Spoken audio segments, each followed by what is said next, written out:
Congress party ఎంతో ప్రతిష్టాత్మకంగా చేపట్టిన 6 గ్యారంటీలకు సంబంధించి అభయహస్తం ఫామ్ ప్రజా పరిపాలన ఫామ్ని ఈ రోజు నుంచి దరఖాస్తులు ఈ రోజు నుంచి అన్ని ప్రాంతాల్లో తీసుకుంటున్నారు.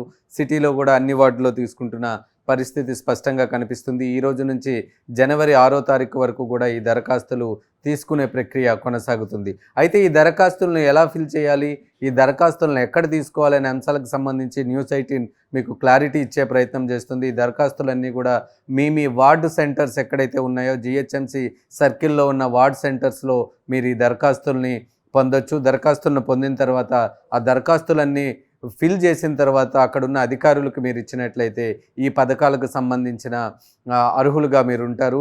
ఈ 6 గ్యారంటీలకు సంబంధించి ఈ 6 పథకాలకి సంబంధించి అప్లై చేసుకోవడానికి దరఖాస్తు ఏ విధంగా ఉంటుందో న్యూస్ 18 మీకు ఒకసారి చూపించే ప్రయత్నం చేస్తుంది. ముఖ్యంగా మనం చూసుకోవచ్చు, తెలంగాణ రాష్ట్ర ప్రభుత్వం అభయాస్తం ప్రజాపాలన దరఖాస్తు అని మొదటి పేజీ ఇలా ఉంటుంది. కుటుంబ వివరాలు అని ఇక్కడ ఉంటాయి. దరఖాస్తుదారుని పేరు ఇక్కడ మనం రాసుకోవాలి. దరఖాస్తు సంఖ్య అనేది అక్కడున్న అధికారులు వేస్తారు.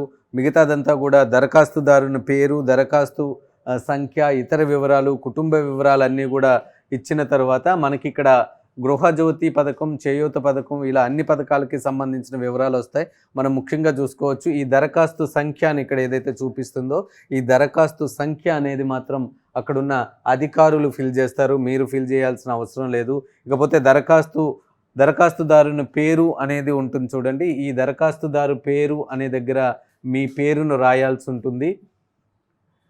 మీరు స్త్రీ అయితే స్త్రీ, పురుషుడైతే పురుషుడు రాయాల్సి ఉంటుంది, ఇతరులైతే ఇతరులు రాయాల్సి ఉంటుంది. మీ క్యాస్ట్కి సంబంధించిన వివరాలు కూడా ఇక్కడ అందించాల్సిన ఉంటుంది. ఎస్సీ అయితే ఎస్సీ, ఓసీ అయితే ఓసీ, బీసీ అయితే బీసీ, మైనారిటీ అయితే మైనారిటీ, లేదా ఇతర వర్గానికి చెందిన వారైతే ఇతర వర్గానికి చెందిన వారు ఉంటుంది.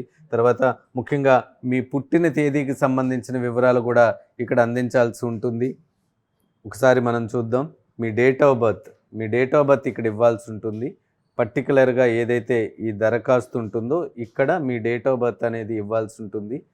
ఇక్కడ డేట్ ఆఫ్ బర్త్ ఇచ్చిన తర్వాత ఆధార్ నెంబర్ ఇక్కడ ఫిల్ చేయాల్సి ఉంటుంది. ఆధార్ నెంబర్ని మనం చూడొచ్చు. రేషన్ కార్డు నెంబర్ అంటే ఇదివరకే మీకు రేషన్ కార్డు ఉంటే ration card number, mobile number ఇవన్నీ కూడా ఫిల్ చేయాల్సి ఉంటుంది. కుటుంబ సభ్యుల వివరాలు అంటే మీ కుటుంబంలో ఎంతమంది సభ్యులు ఉంటారు వాటికి సంబంధించిన వివరాలు, దరఖాస్తుదారునితో సంబంధం ఏంటి అంటే ఎవరైతే ఈ దరఖాస్తు చేసుకుంటున్నారో వాళ్ళకి కుటుంబ సభ్యులకి ఉన్న రిలేషన్ ఏంటి, అందులో పురుషులు ఎంతమంది, స్త్రీలు ఎంతమంది అనే వివరాలు, పుట్టిన తేదీలతో పాటు వాళ్ళకున్న ఆధార్ నెంబర్లు కూడా క్లియర్గా ఈ దరఖాస్తు ఫామ్లో మనం చేయాల్సి ఉంటుంది.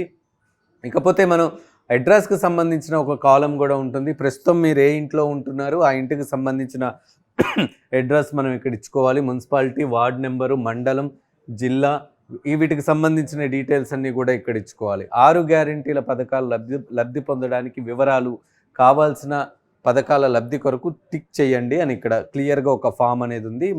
మీరు ఏ పథకానికి మీరు అర్హులని భావిస్తున్నారో, ఏ పథకం మీకు కావాలనుకుంటున్నారో దానికి మీరు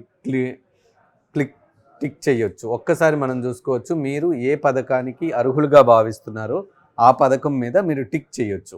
ఈ విధంగా టిక్ చేయాలి. ఇక్కడ మీకు క్లియర్గా కనిపిస్తుంది. క్లియర్గా ప్రతి నెల 2,500 రూపాయల ఆర్థిక సాయం అనుంది. మీరు ఈ పథకానికి అప్లై చేసుకోవాలి అనుకుంటే ఈ పథకం మీద మీరు టిక్ చేయాల్సి ఉంటుంది. ఈ విధంగా టిక్ చేయాల్సి ఉంటుంది.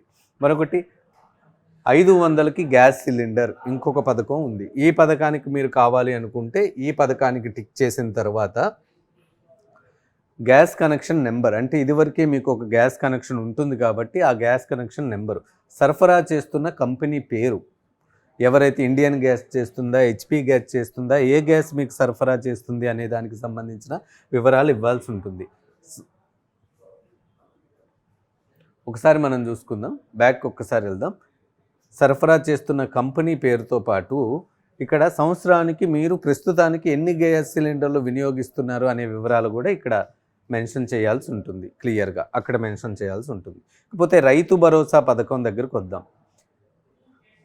ఈ రైతు భరోసా పథకం దగ్గర క్లియర్గా రైతులకు ప్రతి ఏటా ఎకరానికి 15,000 అని ఉంది. రైతు, కౌలు రైతు అని ఉంది. మీరు రైతు అయితే ఈ రైతు దగ్గర క్లిక్ చేయాలి. మీరు రైతు అయితే ఈ రైతు దగ్గర క్లిక్ చేయాల్సి ఉంటుంది. కౌలు రైతు అయితే ఈ కౌలు రైతు దగ్గర టిక్ చేయాల్సి ఉంటుంది. పట్టాదారుల పాస్ పుస్తకాల నెంబర్లు ఇక్కడ క్లియర్గా మనం వేసుకోవాలి. సాగు చేస్తున్న భూమి వివరాలు, సర్వే నెంబర్లతో సహా ఎంత భూమిలో సాగు చేస్తున్నారు, భూమి విస్తీర్ణం ఎంత ఉంది అనే అంశాలకు సంబంధించిన వివరాలన్నీ కూడా ఏదైతే ఈ కాలం మీకు ఇచ్చారో అందులో పెట్టాల్సి ఉంటుంది. ఇక నెక్స్ట్ మనం వస్తే వ్యవసాయ కూలీలకు ఏటా 12,000, వ్యవసాయ కూలీలకు ఏటా 12,000. ఉపాధి హామీ కార్డు నెంబర్ ఒకటి ఉంటుంది, అది మీరు ఇక్కడ వేయాల్సి ఉంటుంది. ఈ రైతు భరోసా పథకానికి సంబంధించిన వివరాలు అది. ఇందిరమ్మ ఇండ్ల పథకానికి సంబంధించిన వివరాలు కూడా మీకు క్లియర్గా ఇక్కడ చెప్తాను. ఇల్లు లేని అర్హులైన కుటుంబానికి ఇంటి నిర్మాణానికి ఆర్థిక సాయం మీరు ఆ పథకం కావాలి అనుకుంటే దానికి మీరు ఇక్కడ టిక్ చేయాల్సి ఉంటుంది. అమరవీరులు మరియు ఉద్యమకారులకు 250 చదరపు గజాలు ఇంటి స్థలం ఏదైతే కాంగ్రెస్ పార్టీ ప్రతిష్టాత్మకంగా అనౌన్స్ చేసిందో ఆ పథకానికి సంబంధించి అమరవీరుల కుటుంబం వివరాలు, అమరవీరుల పేరు, అమరవీరులైన సంవత్సరం, ఎఫ్ఆర్ఐ నెంబరు ఏవైతే ఉన్నాయో, డెత్ సర్టిఫికేట్ వివరాలు, ఇవన్నీ కూడా మనం అక్కడ ఇచ్చుకోవాలి. తెలంగాణ ఉద్యమంలో పాల్గొన్నారా, అవును అయితే అవును, కాదు అయితే కాదు సంబంధించి డెఫినెట్గా వాళ్ళ మీద ఉద్యమంలో పాల్గొన్నప్పుడు కేసెస్ ఏవైతే ఉన్నాయో వాటికి సంబంధించిన వివరాలు, ఏ కేసెస్ ఉన్నాయి అనేది, జైలుకు పోతే ఏ జైల్లో ఉన్నారు, శిక్ష అయితే ఎన్ని సంవత్సరాలు శిక్ష విధించారు, ఏ జైల్లో అంటే ఏ ప్లేస్లో జైల్లో ఉన్నారు, వాటికి సంబంధించిన వివరాలన్నీ కూడా ఇక్కడ మనం ఇచ్చుకోవాలి. నెక్స్ట్ గృహజ్యోతి పథకం, దానికి సంబంధించి కుటుంబానికి ప్రతి నెల 200 యూనిట్ల ఉచిత విద్యుత్తు. దీంట్లో క్లియర్గా మనకి మెన్షన్ చేశారు మీ నెలసరి గృహ విద్యుత్తు వినియోగం ఎంత అనేది, 100 యూనిట్ల లేదా 100 నుంచి 200 యూనిట్ల లేదా 200 పైన యూనిట్ల అనే అంశానికి సంబంధించి ఇక్కడ ఇచ్చిన ఈ బాక్సెస్లో మనం టిక్ చేయాల్సి ఉంటుంది. క్లియర్గా మనకు సంబంధించిన యూనిట్లన్నీ కూడా ఎక్కడొస్తాయి అనేది కూడా మనకి చెప్పారు. ఇక చేయూత పథకం కింద నెలకి 4,000 మరియు దివ్యాంగులకు పెన్షన్ కింద 6,000 పొందేందుకు ఈ క్రింది వివరాలను తెలపండి అన్నారు. ప్రస్తుతం పెన్షన్ పొందుతున్న వారు దరఖాస్తు చేయని అవసరం లేదు అనేదైతే స్పష్టంగా చెప్పారు. దీనికి సంబంధించి చాలా ఒక కన్ఫ్యూజన్ అయితే ఉంది. ఇప్పుడు ఏవైతే అప్లికేషన్స్ దరఖాస్తులు పెట్టుకుంటున్నారో వాళ్ళందరూ కూడా గతంలో లబ్ధి పొందుతున్న వాళ్ళు కూడా పెట్టుకోవాలా లేదా అనే అంశానికి సంబంధించి అయితే ఒక విధమైన కన్ఫ్యూజన్ అయితే ఉంది. దానికైతే స్పష్టంగా చెప్తా ఉన్నారు, ప్రస్తుతం పెన్షన్ పొందుతున్న వారు దరఖాస్తు చేయనవసరం లేదు అనేది ప్రభుత్వం క్లియర్గా ఇక్కడ మెన్షన్ చేసింది మనం చూడొచ్చు. సో ఇప్పుడు ఎవరైతే లబ్ధిదారులు ఉన్నారో వాళ్ళెవరూ కూడా దీనికి దరఖాస్తు చేసుకునే అవసరం లేదు. ఎవరైతే కొత్తగా లబ్ధిదారులు కావాలనుకుంటున్నారో వాళ్ళకి దరఖాస్తు చేసుకోవడానికి ఇవన్నీ కూడా ఉన్నాయి. మనం క్లియర్గా మనం చూసుకోవచ్చు. వృద్ధాప్యము, గీత కార్మికులు, డయాలసిస్ బాధితులు, బీడీ కార్మికులు, ఒంటరి మహిళా జీవన భృతి, వితంతు భృతి, చేయూత కార్మికులు, ఎయిడ్స్ వ్యాధిగ్రస్తులు, పైలేరియా బాధితులు, బీడీ జీవన భృతి, ఇవన్నీ కూడా మనకు క్లియర్గా ఈ చేయూత పథకం కింద వస్తాయి. ఈ చేయూత పథకం కింద వచ్చిన వీటికి మనం అప్లై చేసుకోవాలి. ఇకపోతే మెయిన్గా మనం చర్చించాల్సింది ఇవన్నీ అయిపోయిన తర్వాత వీటికి జత చేయాల్సిన దరఖాస్తులు అంటే మనకు కావాల్సిన డాక్యుమెంట్స్ ఏం కావాలి అనేది.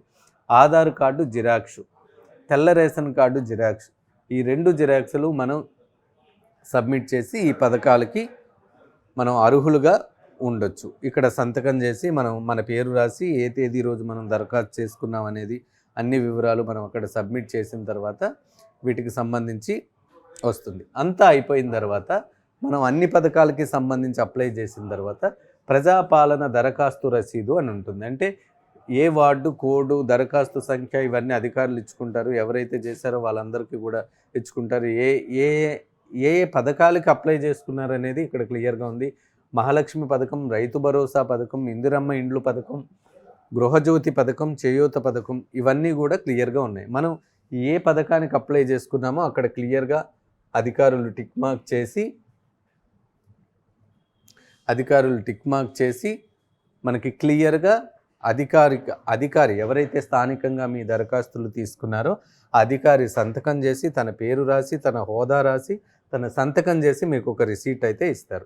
ఈ విధంగా మనం ఈ 6 కాంగ్రెస్ గవర్నమెంట్ ప్రవేశపెట్టిన 6 పథకాలకి సంబంధించి అర్హులుగా ఉండటానికి ఈ ఫామ్ని ఏ విధంగా ఫిల్ చేసుకోవాలో మనం క్లియర్గా మీకు చూపించే ప్రయత్నం చేశాం. ఈరోజు ఉదయం నుంచి కూడా అన్ని ప్రాంతాల్లో దరఖాస్తులు తీసుకుంటున్నారు. తెలంగాణ వ్యాప్తంగా అన్ని ప్రాంతాల్లో దరఖాస్తులు తీసుకుంటున్న పరిస్థితి అయితే క్లియర్గా కనిపిస్తుంది. జనవరి 6వ తారీఖు వరకు కూడా ఈ దరఖాస్తులను అయితే తీసుకుంటారు. దరఖాస్తు కేంద్రాల దగ్గర విపరీతమైన క్యూలు ఉన్నాయి. అదైతే క్లియర్గా కనిపిస్తుంది. దరఖాస్తులు అనేవి జిరాక్స్ కాపీలు తీసుకొని వెళ్తే యాక్సెప్ట్ చేయటం లేదు. మీరు దరఖాస్తు కేంద్రాలయానికి వెళ్ళి అక్కడ ప్రభుత్వం ఇచ్చిన దరఖాస్తులను తీసుకున్న తరువాత ఆ దరఖాస్తుల్ని ఫిల్ చేసి ఆ దరఖాస్తులకు సంబంధించిన అన్ని డాక్యుమెంట్స్ సబ్మిట్ చేసిన తర్వాతనే మీకు ఈ రిసిట్ అనేది ఇస్తారు. ఈ రిసిట్ ఇచ్చిన తర్వాత ఎన్ని రోజుల్లో 100 రోజుల తర్వాత నుంచి ఈ పథకాలన్నీ కూడా అమలవుతాయని ముఖ్యమంత్రి రేవంత్ రెడ్డి నిన్న స్పష్టం చేయడం జరిగింది. సో ఈ దరఖాస్తులన్నీ తీసుకున్న తర్వాత 100 రోజుల తర్వాత నుంచి కూడా ఈ పథకాలన్నీ అమల్లోకి వస్తాయి. ఇప్పుడు ఎవరైతే లబ్ధి పొందుతున్నారో లబ్ధిదారులు ఉన్నారో వాళ్ళు కొత్తగా దరఖాస్తులు చేసుకోవాల్సిన అవసరం లేదు. ఎవరైతే కొత్త లబ్ధిదారులు ఉన్నారో, ఎవరైతే గతంలో లబ్ధిదారులుగా లేకుండా ఉన్నారో, గతంలో వాళ్ళకి అవకాశం లేకుండా ఉందో వాళ్ళు మాత్రం ఇప్పుడు దరఖాస్తు చేసుకునే అవకాశాలు ఉన్నాయి. మరొకటి ఈ ముఖ్యంగా చేయూత పెన్షన్ కావచ్చు, దళిత రైతు భరోసా కావచ్చు, వీటన్నిటికీ సంబంధించి గతంలో ఎవరైతే అప్లై చేసుకున్నారో వాళ్ళు చేసుకోవాల్సిన అవసరం లేదు. ఇప్పుడు కొత్తగా ఎవరికైతే కావాలనుకుంటున్నారో వాళ్ళు మాత్రం చేసుకోవచ్చు. కాకపోతే గృహలక్ష్మి, గృహజ్యోతి, తర్వాత మనం ఇందిరమ్మ ఇండ్లు వీటికి సంబంధించి ఎవరికైతే అర్హులుగా భావిస్తారో వాళ్ళు ఖచ్చితంగా అప్లై చేసుకోవాలి. దీనికి సంబంధించి కూడా క్లియర్గా ఇక్కడ మనకి వివరాలన్నీ కూడా ఇచ్చారు. ఈ ఫామ్లు అనేవి చాలా క్లియర్గా ఉన్నాయి. స్పష్టంగా మీకు దగ్గరలో ఉన్న అందుబాటులో ఉన్న వార్డు కార్యాలయాలకు వెళ్ళండి. ముఖ్యంగా జిహెచ్ఎంసీ సర్కిల్ ఆఫీసుల్లో ఈ వార్డు కార్యాలయాల్లో అయితే ఈ దరఖాస్తు పంపిణీ జరుగుతుంది. దరఖాస్తు స్వీకరణ కార్యక్రమాలు అయితే జరుగుతున్నాయి. అక్కడికి వెళ్ళి దరఖాస్తు తీసుకొని నీట్గా దరఖాస్తులో మీ వివరాలు, మీ కుటుంబం వివరాలు అన్నీ, మీరు ఏ పథకానికైతే చూస్తున్నారు, ఏ పథకం మీకు కావాలనుకుంటున్నారు, వీటన్నిటికి సంబంధించిన వివరాలు ఇచ్చిన తరువాత ఆ దరఖాస్తుని స్థానికంగా ఉన్న అధికారికి మీరు ఇచ్చినట్లయితే అధికారి మీకు ఒక రిసిప్ట్ ఇస్తారు. ఆ రిసిప్ట్ తీసుకొని మీరు ఇంటికి వచ్చేస్తే అక్కడితో ఈ పథకాలకు మీరు అప్లై చేసిన ప్రాసెస్ అనేది పూర్తవుతుంది. తర్వాత నుంచి 100 రోజుల తర్వాత నుంచి ఈ పథకాలన్నీ కూడా వెరిఫై చేసుకున్న తర్వాత అమల్లోకి వస్తాయి. అప్పుడు మీరు అర్హులుగా ఉంటారు. తర్వాత ఏవైనా మీకు సందేహాలు, సమస్యలు ఉంటే స్థానికంగా అధికారుల దృష్టికి తీసుకెళ్ళొచ్చు.